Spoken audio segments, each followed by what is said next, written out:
into the semifinals of Aidc 2021. I will be your chair. My name is Amirul Asyraf. If you want personal feedback later, feel free to approach me as Ash. We'll start with introductions. I will allow my panelists to introduce themselves as well as their preferred gender pronouns. And then we will go about the room, have each team introduce yourselves, your speaker positions, as well as your preferred gender pronouns. So take it away, any one of you. Okay, hi, my name is Aaron. I'm one of your panelists for the semifinals today. My preferred pronouns are he, him. Hi, I'm Shireen. I'm also one of your panelists, and my preferred pronouns are she, her. All right, opening government. Hello, I'm Jericho, the first speaker of opening government, and I don't have any preferred gender pronouns. Hi, I'm the second speaker of opening government. I'm Kyle. My preferred gender pronouns are he, like the he series, and they. Hi, my name's Anya, and I'll be the first speaker for opening opposition. I don't have any preferred pronouns, but you may feel free to call me with she and her. My name is Aryan, second speaker of opening up. I'll just rename myself, and I don't have a preference.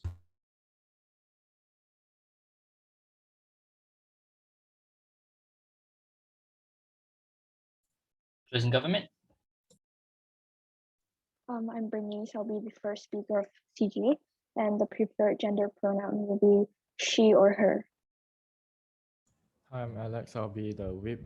My gender pronouns he, him. Hi, Angelina will be member of opposition, and Tanziling will be whip for closing opposition. Both of our preferred gender pronouns are she, her. Thank you. All right, thank you very much. Let's just go over a couple of house rules.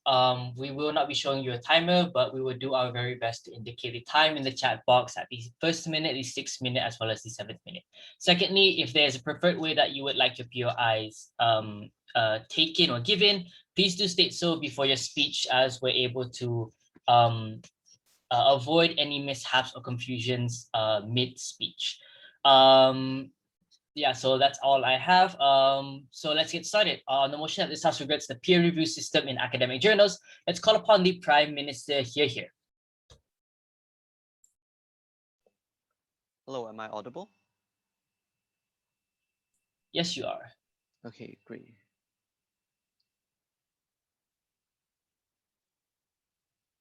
Give me 2 seconds. Okay. In the status quo, science improves day by day. And as science grows and as the world becomes more technologically advanced and we make more discoveries in these fields, we tell you that the way that this science gets out to the world from these brilliant scientists is through academic journals. However, we tell you that these scientists are working with fire. It's not easy to come up with experiments. It's not easy to come up with findings and back them up like perfectly every time. There are always going to be mistakes that happen, and we do not blame these scientists for this. However, we see that there is the need for a system that it actually works to stop these mistakes from coming out to the public and actually harming people. We tell you that the current system in place, the peer review system, does not do this at all, no matter how OO or opposition bench tells you. We tell you that it is ineffective, it doesn't do its job, and we simply have, it simply has brought lots of harm to society. Even if in some cases and minority cases, we tell you that if it works, we tell you that in the majority of cases, it doesn't work. And even if data doesn't back this up, we tell you that the potential for it to not work is so great that it just outweighs any sort of detriment that or like backing the opposition bench is going to throw to you. We tell you that in this motion, it's a regret motion. We tell you that we don't need to provide an alternative. We just need to prove to you why the peer review system has done so much harm, such that any sort of benefits that it has given to society is just completely outweighed. And we are going to do this in OG. Firstly, let me give you some characterization on like academic journals and like the scientific field. We tell you that there's a huge amount of competition, not just between scientists, maybe even between countries, but like there's very high competition to be the one to get these big discoveries and to get your name out into the world, right? We tell you that even though it could be a tight-knit society in these sort of in these sort of in these sort of communities, we tell you that it's equally as possible that there's going to be like a toxic community where people are just fighting to be able to get these investigations out to the world to like get fame and get money. We tell you that these scientists put their time, lots of time, and like they blood, sweat, and tears into their work. However, oftentimes it comes out flat. We tell you that the peer review system does not help with this. And why is this the case? Firstly, what even is the peer review system? Basically, it asks people of the same field, maybe peers, maybe enemies, maybe just other people from the same field to like check and review whatever experiments or like articles are like in these academic journals, or like these experiments that are going to be submitted to academic journals to verify its existence and its reality. We tell you that the time and resources put into this is improportional to what the incentive of these scientists themselves. Firstly, these scientists are incredibly busy, not just to like make a living for themselves, but also they might also want to like solve a specific problem in society. We tell you that there are so many different problems that have to be solved by these scientists and so many different things that they need to do. They probably don't have like lots of time to spend like randomly on different things that they don't necessarily care about. One of them is going to be this peer review system. Why is this the case? Does it really take that much time and resources? Yes. Why? In these academic journals, in these articles, in these scientific essays, it's going to take a lot of experiments, a lot of like practical proving to verify for these scientists to try and verify their claims in society, right? Therefore, to also verify these claims, these people are not just going to take a look and like theoretically think, okay, this makes sense, maybe this doesn't make sense, but they're actually gonna have to go into the field to do investigation themselves to verify firsthand that this stuff is actually correct. No, thank you. However, we tell you that this review process is lengthy. It takes a lot of time. It takes a lot of resources. It blocks out this sort of, if this issue is urgent, it takes a lot of time for these people to actually review this process, especially when these scientists don't have the necessarily like the maybe the time, or they can't afford to give out the effort like and take their attention away from their current projects to put into these peer review systems. We tell you that it doesn't work. It delays information if the entire thing is very urgent, if the technology is quite urgent in society, and basically these people just can't these scientists can't do their job well in circumstances that are already in. Let's elaborate on this, right? So why do these people either not really care, or even if they do care, they're not going to do their job well? We tell you that they don't care because there's no incentive for them to care. Like even if O comes and talks about some principle argument on how like, yeah, they need to uphold scientific like the truth, we tell you that why is it that they have to be so invested in other people's work, right? Why there's no incentive for them to like verify other people's work, but instead to verify their own work or like further their own ambitions, right? Not just to like get more fame and like for like selfish reasons, but just as a necessity to live. They need to like put out experiments. They need to do well in their jobs in order to do well in the scientific world and in like life in general. We tell you that when these people do not have this incentive to do them well, even if they wanted to, they cannot afford the time. But let's say they do care. What's going to happen? Either they might be really good friends, or like they might sympathize with this sort of scientist, or they might be like rivals or like enemies of the scientist in name who is like proposing this academic journal, like, proposing this experiment that is true, right? We tell you that either they're going to disregard, or like they might not look clearly into the entire essay to think about, oh, if this is true, if this is wrong. Instead, they're just going to gloss over it because they're good friends and they want their friends to like continue to prosper and do well. Or either they're just going to try and nitpick and try and like disapprove it no matter what because they hate that person, right? We tell you that this bias is inherently bad and inherently with these people. You're not going to be able to be impartial, and impartiality is so important. But why is there no accountability to their impartiality, right? We tell you there's absolutely no backlash for this, right? Like what if, let's say, that they do get it wrong? So what? Like what happens to these people? Are you going to punish them even though they are like trying their best to contribute back to society? Obviously not. There is no way to punish these people for when you force them to like do reviews, to partake in this review system they don't really want to partake in, right? We tell you that this is not And this is not effective at all. If they say public backlash, then the public doesn't really care, right? Because the public probably won't look at these academic journals. They probably don't really know about scientific experiments. They probably don't have like the incentive to do so, and therefore they just won't know about the entire matter. We tell you this peer review system just doesn't work as a whole. There are many other alternatives, and like even if they say that it's the best alternative, it's the best thing that we can do, we tell you that we regret it anyway, because there's so many harms and detriments that come inherently with the system. We tell you that's why we're very proud to propose. Thank you, Prime Minister. Let's have the first speaker from opposition bench, the leader of opposition. Here. Just give me 1 second while I just put my timer up. And just so you know, I would like my POIs to be asked verbally. All right.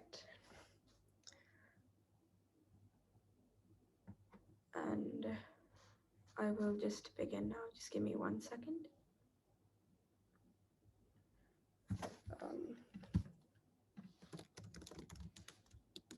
Okay, and I'll begin now. Panel, academic journals enable communication between scholars, form the basis of development of further ideas, and trail emerging ideas in the field of science. Without its peer review system, its credibility is lost. It is just some people putting articles out without the peer review system. It is no more credible than a middle school newsletter.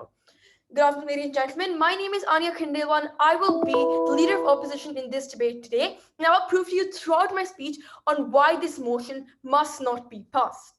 In my speech today, I'll be providing rebuttal and the status quo and the concise arguments to why this is the case. Starting off with rebuttal. The entire speech, this is a regrets motion, and the entire speech of the previous speaker, he never mentioned any alternative. So if there is no better alternative that you have to mention in this scenario, then the peer review system automatically becomes the best one, right? Anyways, even if we just forget that as a fact. No, thank you. Even if we just forget that as a fact, right? Let's move ahead to what exactly he covered, right? He said that the peer review system isn't reliable. I'm not sure you exactly know what the peer review system is. Essentially, the peer review system relies on the fact that there are anonymous people there are people who put their initial manuscripts and send them to people in a university or wherever the academic journal is from, and it's an anonymous system. So essentially, they don't know who's checking their article. They don't know who's reviewing their article, right? Now, even if we forget that, right? Even if you take them in the best case scenario, right? They say that these people, they might just gloss over it if they're friends, or they might be impartial and not pass someone's work, right? So this is where my characterization and what we're giving you is the status quo on opposition comes in, right? At opposition, we're telling you the status quo, right? We're telling you that academic journals across the world are implementing and testing various different approaches. For instance, some require the editors to judge the quality of a referee to find out people who are simply unhelpful, who aren't doing things correctly. So an entire argument about how, they might just do something wrong, and they just might try to put down someone's work. That is not the case if you look at the status quo, right? There are referees who help manage the reliability and credibility of this entire work, right? Now, the rest of his argument was quite funny, right? What he mentioned was that these scientists really don't care about the peer review system. They don't have enough time, right? Firstly, if you know anything about scientists, you know that they work in teams. No scientist can conduct a study individually. They have teams, they have people working under them. Easily someone under them can help correlate and take care of this peer review system. And even if these people don't have an entire team working with them, let's just look at this, right? A scientist's aim is to publish their work, right? Is to publish their study and make sure that people can trust their study, right? Trust is the most important part of any academic study. And when they want to put out their article, they want people to believe in it, trust in it. This entire peer review system, this rigorous process, helps provide credibility, and that is what every scientist wants. No scientist wants their articles to be published and to be proved wrong after it's been published. That is absolutely not the case. They have a certain sense of dignity, which they're not willing to lose.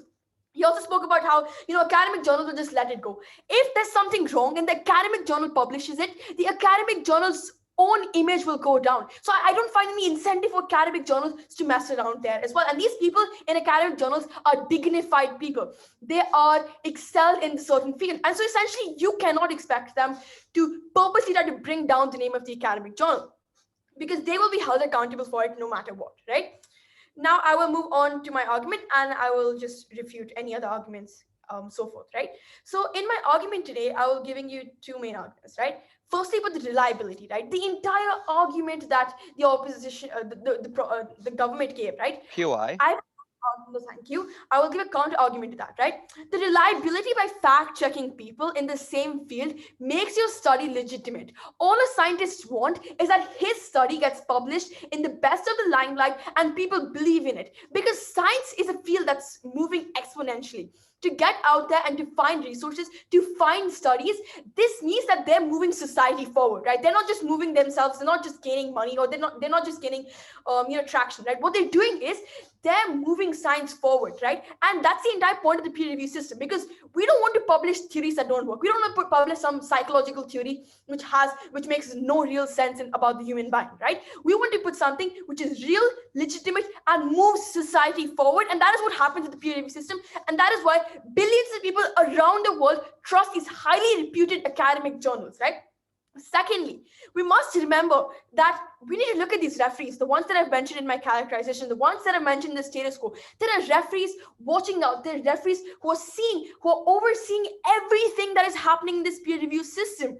And what you can expect is not that much of going to each other, right? There's nothing going wrong majorly, because all these people are working towards a better society. They're all working towards a more knowledgeable humankind. And another thing that government brought upon was that they don't have the time and resources and effort, and that the public doesn't care. The public is the main beneficiary of this. When people are completing scientific studies, humanity is moving forward. I think the government just came here and told us that science does not matter to the common man, when it highly does, and every study impacts many people. Let's look at medical studies. How many people's lives does it affect? It affects millions, right?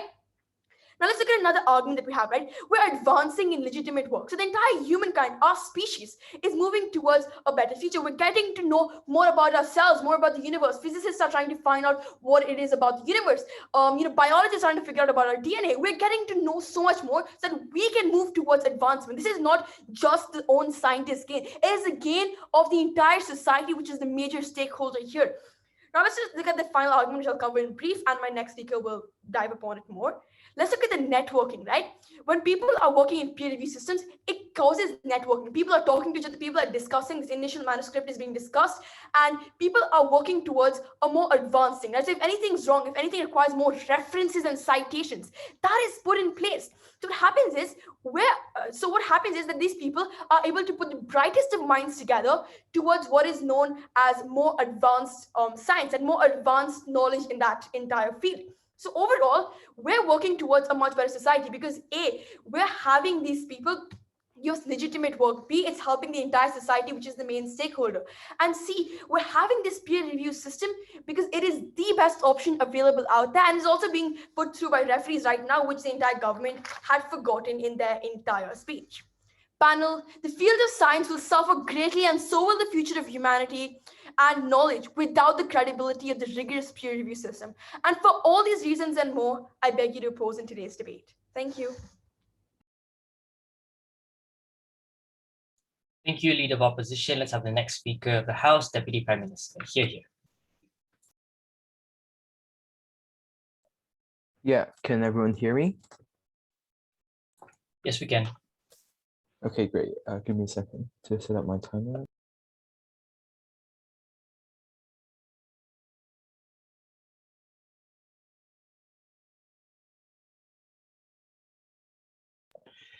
Ladies and gentlemen, opening opposition falls in this debate because they don't recognize that credibility is not a thing. Credibility does not exist with the peer review system. Scientists have no incentive to proofread, to review others' work. Okay, few things I'll be doing in my speech today. I'll be elaborating and impacting my partner's points on how this leads to the abuse of the system, how there are going to be delays, how it takes up time and resources, how like there are inherent difficulties with the peer review system in general, right? Okay, starting off with rebuttals. Firstly, we don't think that we need to provide an alternative in today's debate, right? Because this is a regret motion, we don't need to provide an alternative. Secondly, even if you claim that there's like possibly it's not possible for there to be a better alternative, we think that it would be better for trans international organizations to proofread, to review these scientists' work. But anyway, we don't think it's our burden to prove that there's a better alternative. Okay, moving on to the points from OO, right? Okay, so OO talk about scientists work in teams, like therefore there's an incentive for people to proofread, right? We think that this is a misconception, a mischaracterization brought up by OO, because obviously that like the person or the organization reviewing the work is not a part of the organization, is not a part of the research team itself, right? Otherwise, it defeats the purpose of like the research, the reviewing, right? So we think that it's obvious that it cannot be the same person or a person who is in the same team as the research paper that is published, right? Because there will be a conflict of interest. We don't think that this is a thing. Okay, OO also talks about how the academic journal would be held accountable and they have dignity and stuff like that, right? We don't think that this works. Why? We think that the academic journal is probably not going to be the one actually reviewing. Like, we don't think that the academic journal is going to be part of the review process anyway. We don't think that they directly lose accountability through this. Okay.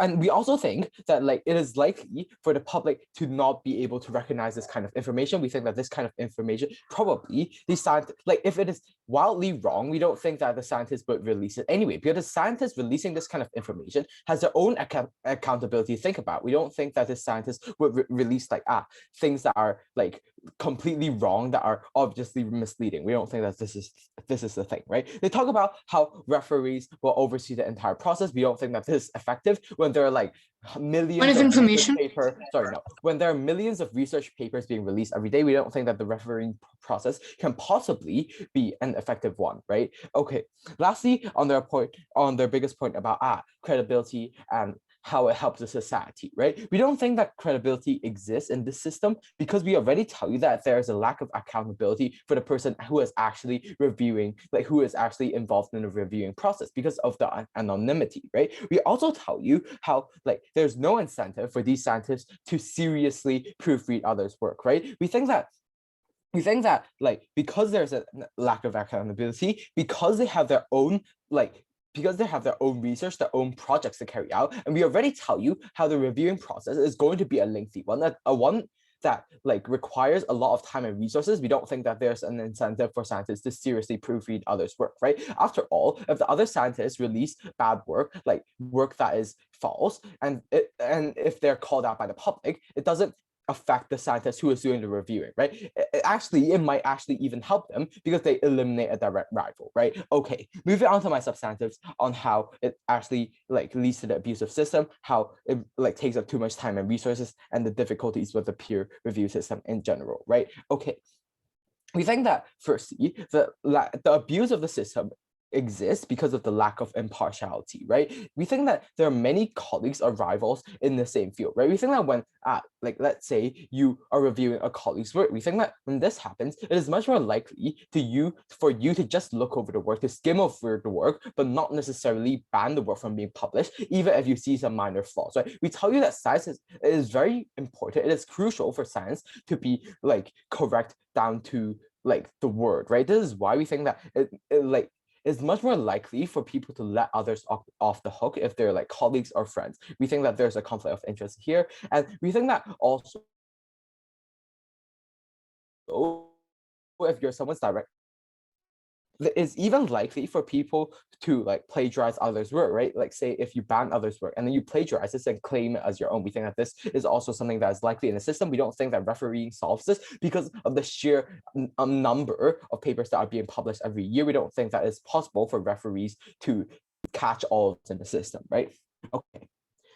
I'll skip over incentive and accountability. I've already talked about that extensively in my rebuttals. Okay, moving on to why it takes time and resources and why it's so important, right? I think we've already established that it takes time and resources to review a paper. It's not as simple as just looking over the facts. We think that you might have to conduct experiments to check, use complicated equipment. We think that this takes up a lot of your time and resources, which you probably don't want to do if you're reviewing someone's work. And we don't see what benefits like reviewing thoroughly brings to yourself, right? Other than perhaps you're a morally correct person. We don't think that this happens to everyone. We think that the impacts of the lengthy review process, is that it delays dissemination of information to the public, right? And this could be potentially crucial information. Like, let's say on how to combat the COVID-19 pandemic, right? We think that this kind of crucial information, if it is like delayed and the release of it, the dissemination of this kind of information to the public is delayed, we think that it could claim a lot of lives. We think that this is inherently bad. Lastly, on the difficulties with the peer review system in general, we think that there are two main issues, right? Firstly, the lack of objectivity when submitting opinion-based papers, because we think that, for example, if your paper, like your academic journal, your academic report is opinion-based, we think that it's very hard for you to grade objectively whether it is correct or bad and decide whether to ban it or not. We think that it's hard to do this objectively. Secondly, the lack of objectivity if like associated with, let's say, famous names, right? Like if you are proofreading or reviewing a paper published by someone who is famous in the community, we think that you're much more likely to let your bias get over you. We think that this makes it hard for you to make the impartial and right decision. Lastly, on the comparative, right? What does the world look like on our side and on opposition side? We think that on opposition side, there's likely to be the abuse of a system. There's likely to be lack of impartiality. We don't think that credibility is going to exist on their side. We think that the dissemination information is likely to be delayed, and there are many flaws with the system itself. We think that on our side, people have an incentive to spread correct information anyway, right? Because scientists care about their own accountability. They're likely to spread like correct information to the public because they care about their reputation, right? We think that they don't want to get called out. We think that their image, their reputation is important to themselves. We don't think that scientists are likely to actively spread poor information. For all those reasons, proud to sound OG.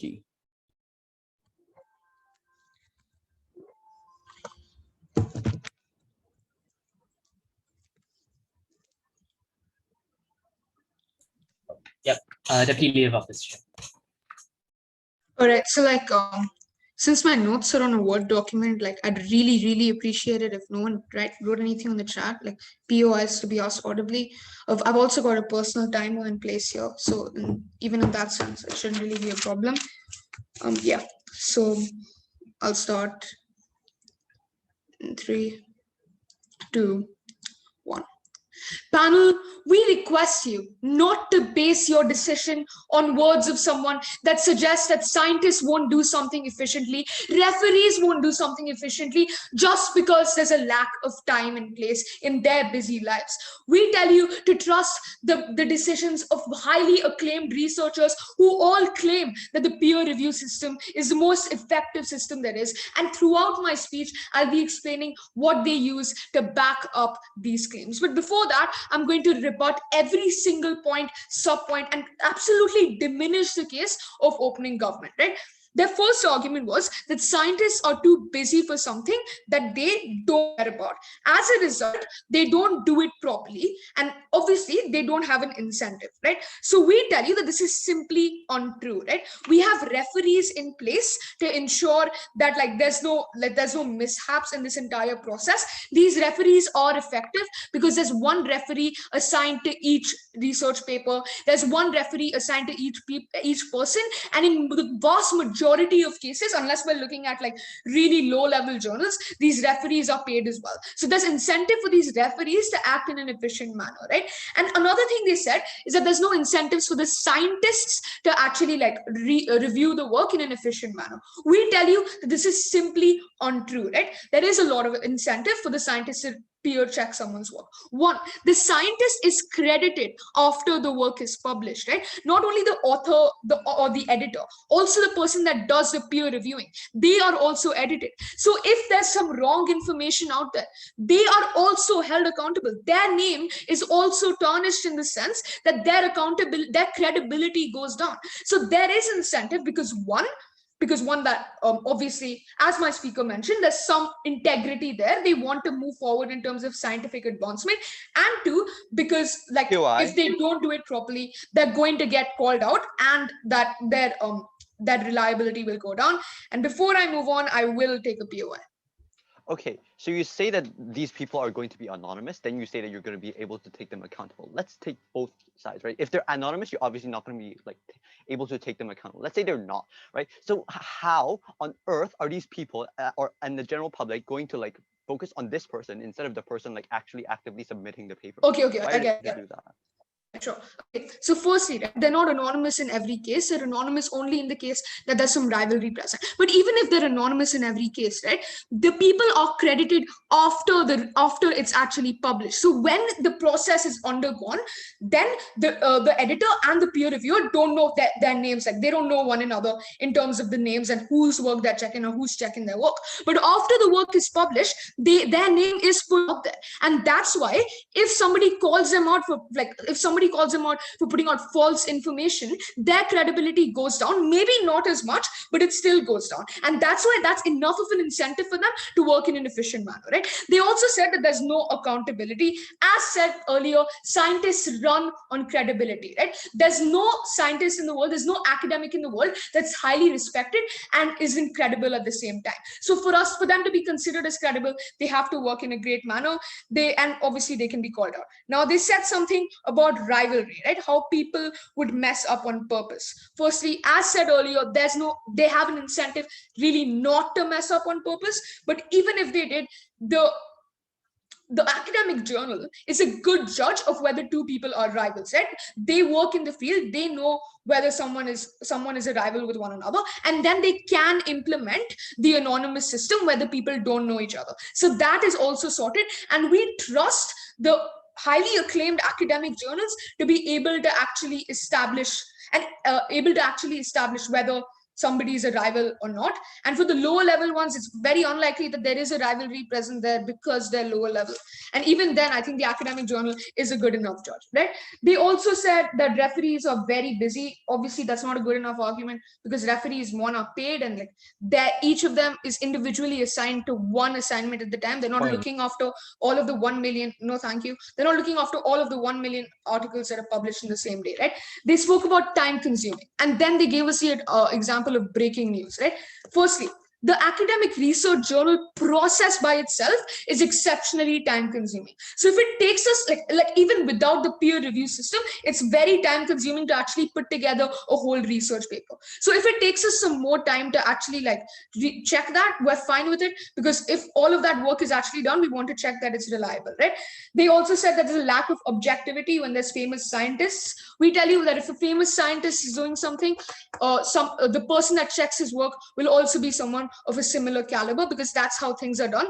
There's actually a 2017 London School of Economics study that proves this. When there was a psychological research done on Sigmund Freud's psychoanalysis, the person was a very high caliber. I can't remember the name, but it was also by someone at the Northeastern University, because they're also of high caliber. Now, what if we at opening opposition told you today, right? We've given you two arguments, both of which we've proven and will continue to prove. The first argument is that the peer review system is the most efficacious review system there is. Firstly, why is it important that the system is efficacious? It's important that the system is effective for pretty much every stakeholder, right? For the person publishing it, posting this will allow them to be cited as credible. This helps in terms of status, they earn more money, blah, blah. And more importantly, we want the society to read and learn from information that actually has value, and we do not want to misguide them in any way possible, right? Here's how this is the most efficacious system there is, right? A few structural reasons. One, there's almost no one that can review the work of scientists and respected academics and other scientists and other academics, right? So if I was to go and check, let's say like a proper scientist at MIT, I'm in protected time, and at MIT, like if I was to check their work, right, what would happen as a result is the most I would do is a grammar check, because I don't know much about it myself. The only person of that caliber is another scientist, is another academic. So this establishes the validity of research based upon the expert knowledge of other researchers in the discipline. Secondly, valuable feedback is provided. And thirdly, fourthly, journal editors, or they end up selecting the most the most important research findings for publication. And finally, the process of peer review, as said in the beginning, is accepted by the majority of researchers. We also spoke about how networking is done in the process, because academics tend to interact with one another a lot after the work is done, or if there's no anonymous system in place while the work is done. As a result, great minds work together, and this really helps the field of science in the sense that the progress is more intense, the progress is quicker, the progress is better. Just like everything we've told you today, we care about progress, we care about scientific progress, we care about the public, the information that they get, and at the most, we are aware of the fact that scientists care about their credibility, and thus we are so proud to oppose. Thank you. Thank you, Deputy Leader of Opposition. To begin the closing half of this debate, let's welcome Member of Government. Hear. Hi, am I audible? Yes, you are. Okay, great. Let me set up my timer.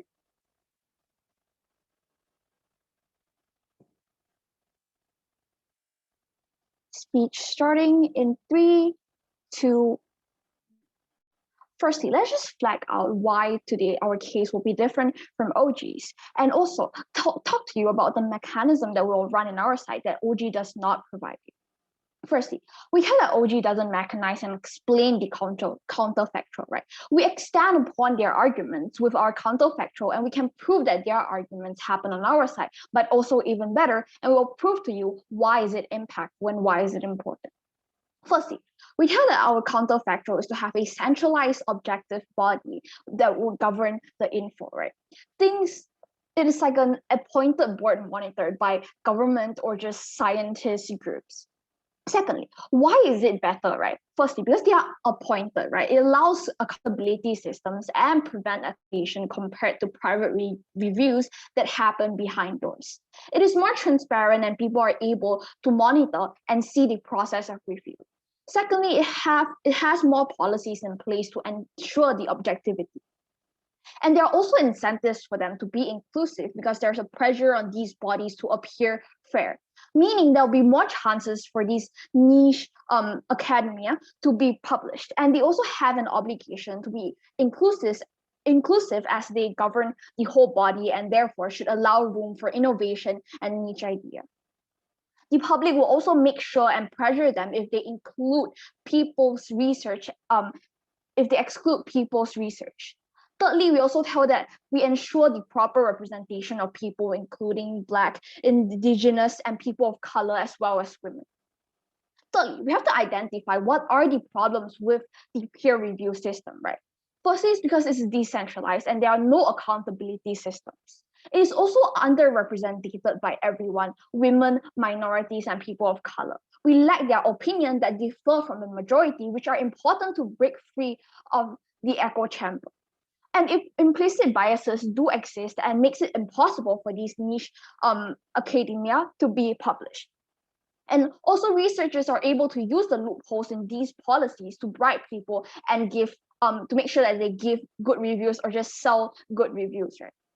So our extension firstly lies on gender studies. And we tell that although technology or like medical researchers are important, but we also tell you that gender studies are impactful because of the social problems that lie within today, right?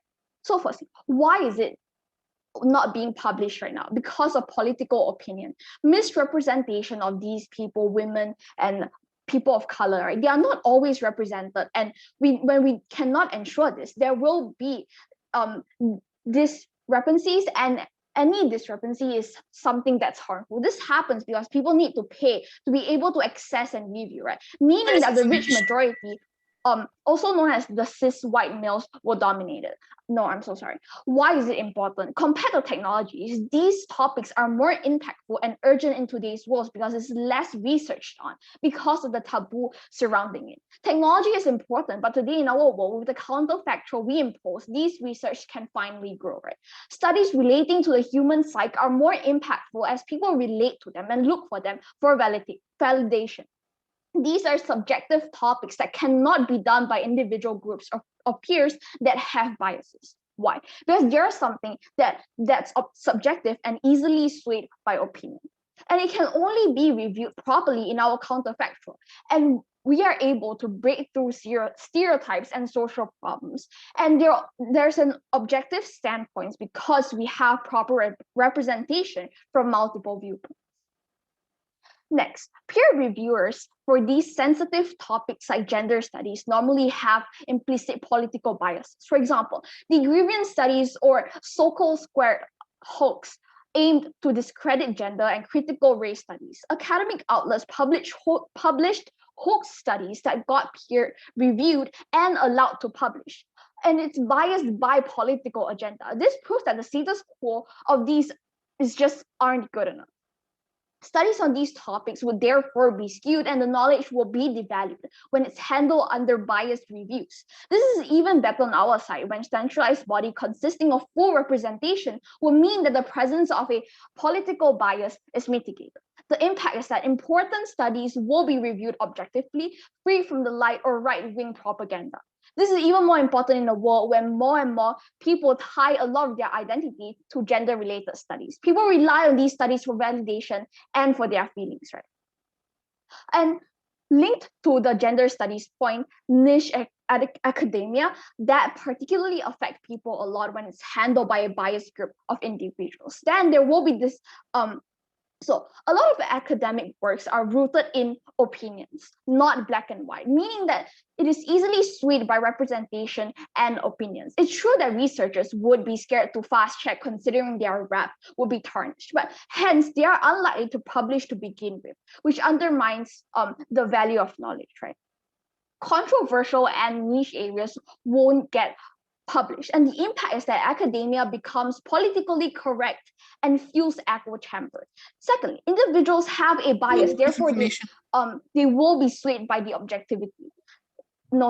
Niche areas that challenge innovation and progress won't get past, right? And they won't be able to achieve the benefits and to let people know about it, right? And there's no incentive to publish it to fringe targeted audience, which kills the main goal of academia.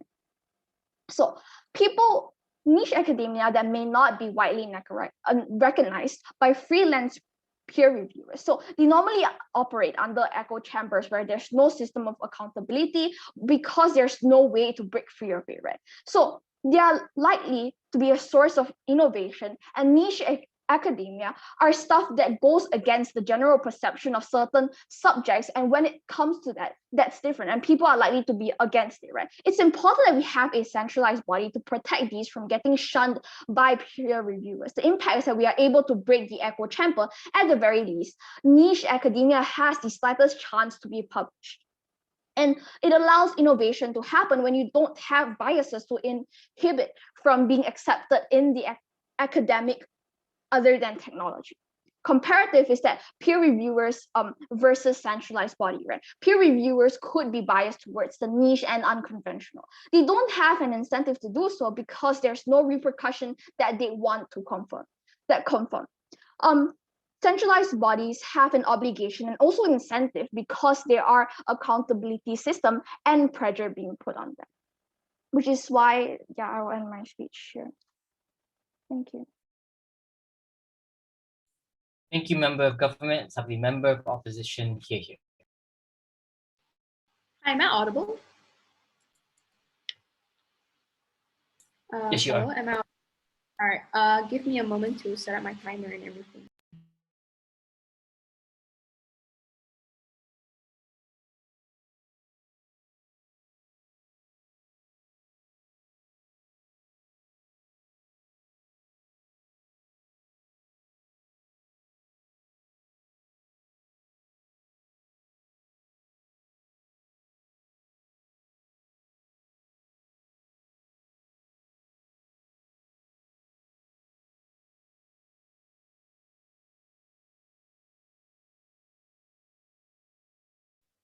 All right, starting my speech in 3, 2, one. Panel, understand what opposition is trying to push out to you in this debate today is to trying to tell you that these peer reviews are obviously necessary to check and balance these academic journals, right? Because if there is no check and balance for these academic journals that are going to go out to like people in the academics or students in general or textbooks for people to understand and learn science, right? We tell you that this check and balance is obviously most important in this debate, right? And so this is how my speech is going to go. First, I'm going to go through my rebuttals, and then I'm going to give a few characterizations, and then I'm going to go into my points. So first thing coming out from government side, they tell you how like, women or these minorities will be shunned down when they're trying to give their report because like, the system in these peer reviews are obviously biased because like the board are going to be biased for like the women or these minorities aren't even going to be heard. We tell you that this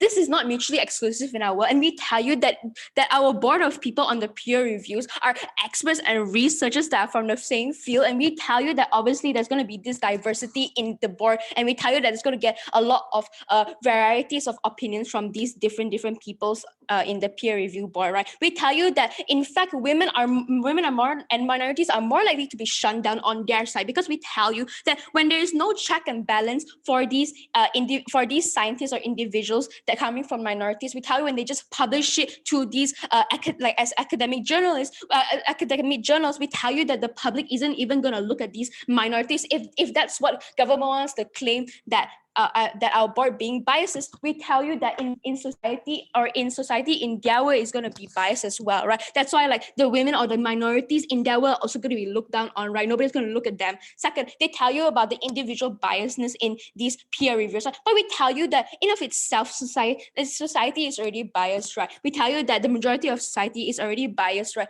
So that's why we tell you that with these peer reviews where we tell you that these peer reviews are going to be a diversity of people, right? Sitting on the board, experts sitting and researchers in the same field sitting on the board. We tell you that these individuals are more likely not going to be shunned down, and these people's journals are going to be looked at and reviewed, right? That's why we say that peer reviews is a check and balance for these people, and it's also necessary because it's going out to the public and these students that are going to learn science in school or learn science in college and everything, right? So a few characterizations coming out from opposition side, right? First, what does peer reviews look like? We tell you that peer reviews looks like experts and researchers in the same field, and these experts and researchers are obviously the people that know the field best, right? This looks like peer reviews like as a neutral party of experts, sure. And we tell you that like obviously we're going to get diversity of people on the board. That's why we tell you that there's more likely going to be no bias or going to be less bias. We tell you that obviously when you reject a report or reject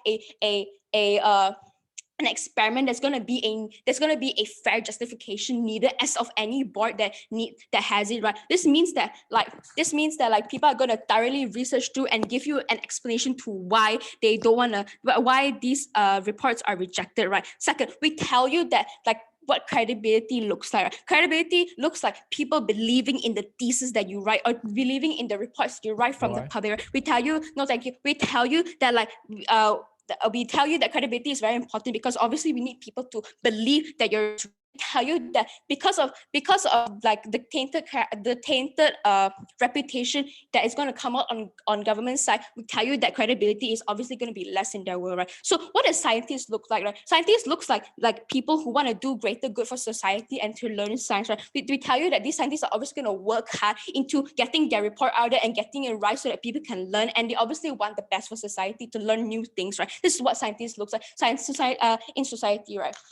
So first, let me move into my first point. Is obviously accountability. Why? First of all, we tell you that like the peer reviews that are established are going to be neutral party experts, and obviously like we're going to try to get less biasness on the board. We tell you that rejection need a fair justification as of any board. This means that the reputation of scholar individuals in these peer reviews are going to be at stake, right? And this means that the likelihood of abuse of power is going to be low, because if their reputation is put on a stand on when they people put their reports on peer reviews and they publish it out, and if it's wrong, we tell you that the reputation is obviously going to be tainted, right? Because if it's going to be out there in the public and it's going to be, and people are going to see that they are going to be checked by these peer review board, we tell you that this reputation is going to be at stake. That's why the likelihood of this abuse of power is low. And even if you can't fully eliminate the biasness, we tell you that because of the variety of opinions that are going to be on the board, this is a countermeasure that we're willing to take, right? Which is a variety of opinions on the board. Therefore, we tell you that like not all scientists are selfish, right? And most scientists want change in the world, or like they want change in science, or they want to get as accurate information out there as possible, right? So we tell you that obviously this biasness is going to be less in our world. So why is it important? Because we tell you that these scientists that do these experiments and want their academic journals to be out there might not even know that they have made a mistake, right? That's why we tell you that this variety of opinions or this board of peer reviews is very crucial and necessary, because so to not attain this scientist reputation, right? Because we tell you that if this scientist publish his report or publish their academic journal and it is wrong, obviously this is going to taint their reputation, and we tell you this is harmful to their reputation. And like obviously like in the future when they want to do more experiments or they want to put out more experiments in the public is obviously not going to believe this person because of their reputation of getting it wrong. So what is the comparison here, right? First, we tell you in our world that scientists are more likely not going to have a tainted reputation, and they're going to undergo peer reviews, and we tell you that even if it's wrong, we tell you that peer reviews are going to take accountability for this if they're wrong, right? So that's why so okay, moving on to my last point, which will tell you the accuracy of these academic journals. Why? We tell you that students in schools are going to like base their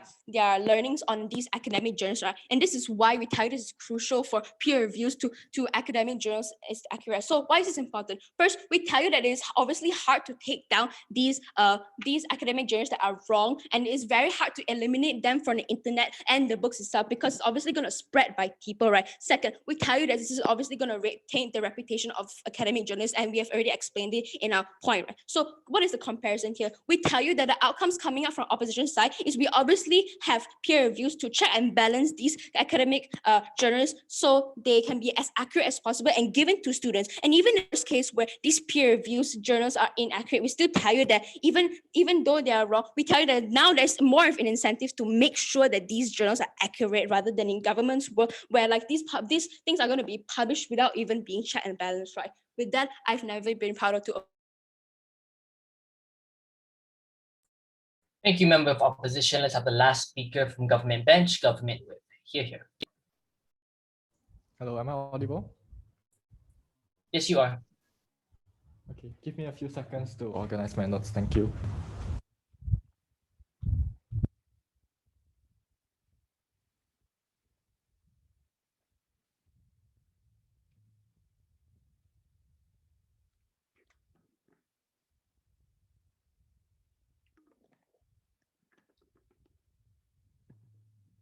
Okay, speech starting in 3, 2, 1.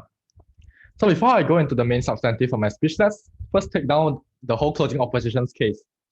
So firstly, they concede that there is a bias, then they say they want to put checks and balances, but they do not engage with our counterfactual on how we have a standard board of people and we have systems of accountability to hold them accountable because it's a standard international board, similar to what OG brings up. And instead, we also better mechanize it than OG, but we'll get into that later. We also say that our checks and balances are better. So we don't see how closing opposition would take us over us in any way, because if their main arguments, there'll be checks and balances, everything they can do, we can do better. Then even so, we believe that they even talked about like credibility and stuff, right? But they do not tell us about the people that do not have the people on the ground. They do not tell us about the scholars or the academia that aren't established and they cannot afford to get the peer reviews to be published. They only want to talk about the rich and privileged that get the privilege to be able to publish whatever reviews they want and choose who they want to review it. So that is something that's not talked about in this debate. I'll be going further into that and the impacts of it later on in my speech. Lastly, they do not provide any principal extension from their opening half. Everything they've said is derived from their opening half and they do not provide anything better. They do not provide any alternatives. We don't see how they're relevant in this debate. So moving on to the important thing that needs to be talked about during this debate. So yes, we concede that technology is important. We concede that knowledge is very important. But something that both sides did not engage on is the fact when you have niche, when you have like peer reviews things like systems where you need to pay for them, we believe that as the cost is really expensive, right? This is unfair towards the people that aren't established in the academic field. And normally these people look like people that may not, the people that are affected are usually the people that publish like niche, the research into niche academia or stuff that isn't accepted by the general public. No thanks. Therefore, we believe that when you have peer review systems, we believe that this ruins the ability for niche academia and other important academia that fuels innovation and fuels progress to be stifled because we do not have the ability. They do not have the ability to afford the peer review systems, and even so, this is only reviewed for the rich and privileged that want to maintain like the political correctness. No, thank you. So what does this look like, right? So from what my CEO has already, my member has already told you, these things cost money, right? So and they obviously, this means that only the rich and the rich and privileged get to afford to be able to publish the academia. It means the poor who invest into other stuff may not be able to get it and may not be able to publish knowledge. Therefore, this is an inherent harm that's exclusive on opposition's vote. Secondly, sure, they want to talk about credibility because they want to talk about like the researchers getting like scrutinized for not being able to prove anything. But the point is, this is going to be even worse on their side because when there's a pressure for them to be like correct, right? That means they have a pressure to be politically correct and to a point of information. So the notion of the political opinion at the time, and we think that since they have no systems of accountability or systems to maintain objectivity that we provide on our counterfactual, the impacts of this is very heavy on their side because then academia and niche academia that do not follow like the public consensus will get stifled by people that want to maintain political correctness or people that are guided by their political opinions, which is a lot of people because, and it's even worse when they do not have a governing body to ensure their objectivity and accountability systems. Therefore, when research is getting reviewed by people that have inherent biases and they have no incentive they have no obligation or no incentive to be as objective as possible, we don't think that the important research like this niche academia will be able to be published, and therefore this point of information. The impacts are really important because this niche academia most of the time fuels the innovation and progress. When the sources of innovation and progress are stifled, we cannot. The impacts are very heavy as from what every side has considered. Considering how knowledge is so important and how progress is so important. When we lose that field, we become more conservative. We do not have the ability to move forward. And this is a problem that is inherent with peer review systems when individual groups are governed do not have any systems of accountability. So we believe that only on the closing government side, we actually impact this because we tell you that these are really important. This is something that's not talked about in the opening half of the government side. And this is something that's completely ignored by both sides on opposition. Instead, they choose to talk about credibility and all those other aspects. But we believe that these aren't as important. Point of information. That's good. Yes. Okay, so throughout your case, you've spoken about how, like, in terms of like niche articles and controversial articles, they're rejected by the peer review system and that money is paid. So peer review system, how is it the peer review system fault? Like the organization, the journal is the one that rejects articles. The journal is the one that pays. You see, the problem is that for two problems, right? The journalists that normally research into niche articles, we do not believe that there are people that are going to be established because they inherently go against like the public, right? Secondly, we believe that since there are no checks and balances on your system, they are under no obligation or legal obligation to be as objective as possible. They will be guided by their implicit biases. They will be guided by their political opinions. This easily sway especially with misrepresentation, this easily sways the objectivity of the research that is published. This is something that only on our side we can achieve through objectivity, and therefore the value of knowledge becomes better upheld on our side. So a few problems with opening opposition. Right? So they talk about how like there will be anonymous reviews, and then the people involved won't be known. So what? We don't think that this is going to be a huge problem because when people review the academia, they're still able to derive like meaning from it. They're still able to put their implicit biases into the research. So even if it's true, we don't think that there's incentive for them to be non-biased as well, because when the group of peer researchers normally radiate and continue the echo chamber of a similar mindset. This means that the problem with objectivity is lost when you allow peer reviews. Therefore, we don't see how this is going to impact them at all. We don't see any benefit from them at all. And lastly, we still think that they do not protect the vulnerable in this case, which is the people that cannot afford to get the peer reviews and the people that investigate into niche sectors of academia that get rejected by the public because of the implicit biases that they have. So lastly, we go over OG. So we believe that we are better able to impact our arguments and to tell you how we protect the vulnerable. Secondly, we also properly mechanize our mechanism to be able to protect the academia that's going to be researched and published. Therefore, we are better able to prove to you why all the benefits that happen on opening government side is better going to be able to happen on our side, and we combat and take down everything that opening opposition and closing opposition has given throughout this debate.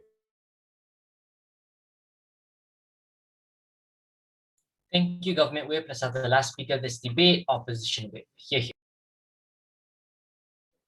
Hello, am I audible? Yes, you are. Okay, thank you. I would prefer POIs by either turning on your camera, you show a piece of paper, write POI, or you can just verbally unmute yourself. Thank you. So starting my speech in 3, 2, 1. Our burden for site closing opposition was never to prove that it was a perfect system.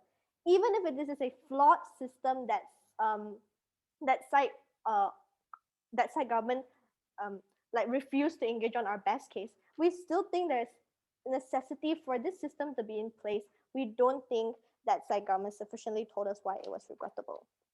Now, I'm going to talk about 2 things that don't fit into my clashes. Then I'm going to move on to the processes of what it actually looks like, because this has been a quite messy debate. And I'll move on to my clashes, right?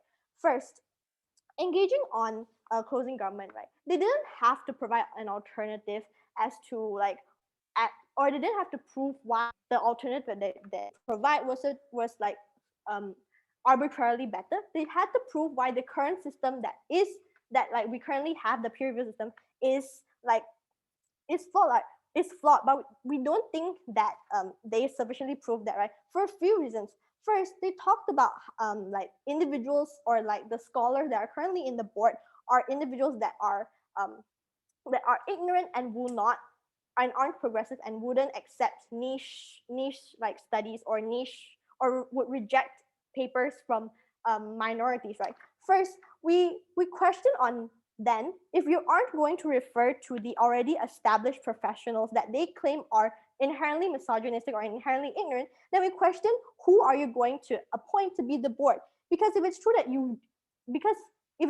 you aren't going to refer to experts that are like credibility in the field, then we think ultimately undermine the validity of the approval of your system, right? That is why we think that their system is inherently flawed.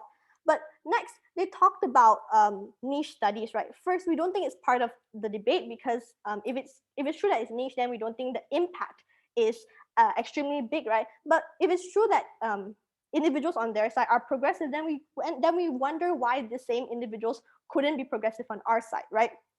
But lastly, their entire case was talking about the people in the board system, but not necessarily the board system in of itself, right? By proving that they want a quote unquote international body, they admit that there's a need for change for an independent body to thoroughly go through the papers published by these individuals, right? And that is why we think closing government is out of this debate. Next, let's move on to opening government. When you talk about time efficiency, opening opposition told you that the process of researching already took time, so it's not really that margin of a harm. We do agree with that, but my member took it a step further. We told you that we're happy to take a longer time to take a more thorough analysis as to prevent any sort of false information spreading out, right? Because we told you that in this day and age of technology and social media, once a false paper or a false information spreads out, it is extremely unlikely practically impossible for you to completely eliminate and erase of the trace of that information, right? Especially when, again, my member told you how important it is for these informations to be accurate as possible, because they are going to have long-term effects, right? Our future generation are going to study them. Like future experiments are also going to use these like scholarly studies as a reference, right? So that is why we think, like, in terms of efficiency, we're willing to take that trade-off if it means that we're going to be more thorough. Next, how does the review process actually happen, right? Because we think from the opening half there has been a large mess as to whether it is anonymous or not, right? We're going to engage in that. We're going to engage in both of those situations. First, we tell you it is anonymous. It isn't anonymous, right? Sorry, it isn't anonymous, right? Because like, you are going to have public information about the certain board, right? That is why we told you that they are going to be like the credibility of the board when they pass or reject or they make a certain decision is at risk, something that government was never willing to engage on. But second, we told you, no thank you, that even if it is anonymous, right, even if the board is anonymous to the public, we tell you internally there is a variety of opinions that can act as a counterbalance to it, right? So that is why we think that exclusively opposing opposition has engaged in both of those, right? Moving on to the clash, right, which is the object, like, on which side do these scholarly journals achieve ultimate objectivity, right? We look at it in three aspects. So thank you. First, the incentive of scholars. Second, first, the incentive of scholars to be as accurate and objective as possible. Second, the motive of the peer board. And lastly, accountability, right? First, incentive of scholars. Both sides agree that whether you're the peer board or not, you have an incentive, you have an inherent, like, a reason to want to ensure that all of your research is as accurate as possible and that your reputation isn't tainted, right? But we tell you, exactly because of the characterization given by opening government, where scientists are extremely, like, busy, they have to handle situations, that is the instance where error is likely to go wrong, especially if if the only people, like, overseeing your experiment or your thesis are individuals carrying out themselves, right? So the instance in which something goes wrong, it is not likely for individuals to find out, right? That is why we say that there is a necessity and a need for a third party to be at, like, a neutral third party to intervene and review over these processes, right? Second, they talked about the motive of scholars. This is also like a new extension coming out from a member, right? We told you that OG's characterization of individuals being like scientists or the board being selfish isn't inherently true. If you are a scientist, your motive for research is likely to a better impact on humanity, right? For example, like, all of the scientists that invented, no, thank you, protect your time. All of the scientists that invented the inventions that we see today, we don't necessarily know them one by one, but they're still willing to, like, put in time and effort to do this, right? That is why we think that, like, the motive of these scientists aren't as evil as opening government proceeds, but we're willing to engage on that. So even if it's biased, it's biased because of the magnitude of this board. But also, remember, whenever you reject or criticize a certain paper, you're gonna have to provide justification, right? That is why, like, it is, and lastly, about plagiarism, right? We told you that scientists are not likely to plagiarize individuals, like, work, because, like, they want the work that they're publishing to be theirs, right? And there's also a possibility of, like, that plagiarism being found out. We think this is something that's not.